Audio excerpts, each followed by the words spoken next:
شروع اللہ کے بابرکت نام سے جو بڑا مہربان نہایت رحم والا ہے۔ بہت مالدار شخص اپنی بیوی کے ساتھ بیٹھا کھانا کھا رہا تھا کہ باہر دروازے پر کسی فقیر نے صدا لگائی، بھوکا ہوں، کھانا کھلا دو۔ تو اس نے اپنی بیوی سے کہا، جاؤ اسے کھانا دے دو۔ وہ کھانا دے کر آئی تو رونے لگ گئی۔ شوہر نے پوچھا، کیا ہوا، کیوں رو رہی ہو؟ تو وہ بولی کہ وہ فقیر میرا سابقہ شوہر تھا جو پہلے آپ ہی کی طرح بے حد مالدار تھا۔ ایک دفعہ ایسے ہی میں اس کے ساتھ بیٹھی کھانا کھا رہی تھی تو ایک فقیر نے صدا لگائی، بھوکا ہوں، کھانا کھلا دو۔ میں اسے کھانا دینے کے لیے نکالنے لگی تو مجھے جھڑک دیا کہ اس طرح تو مجھے کنگال کر دے گی، اور کھانا دینے سے منع کر دیا۔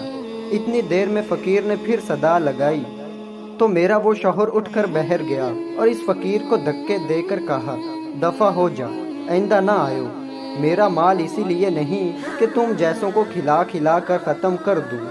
اس کے بعد ہی اس کا کاروبار تنزلی کا شکار ہونا شروع ہو گیا، مال اسباب ختم ہونا شروع ہو گیا، اور ایک دن ہم بالکل کنگال ہو گئے اور اس نے مجھے بھی طلاق دے دی کہ اب میں تیرا بھی خرچہ نہیں اٹھا سکتا۔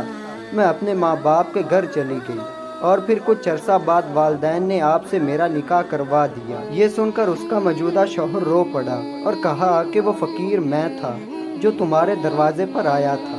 نیک بیوی کا اپنے اس مال سے جو شوہر اسے دے صدقہ خیرات کرنا شوہر کے لیے بھی باعث برکت ہے۔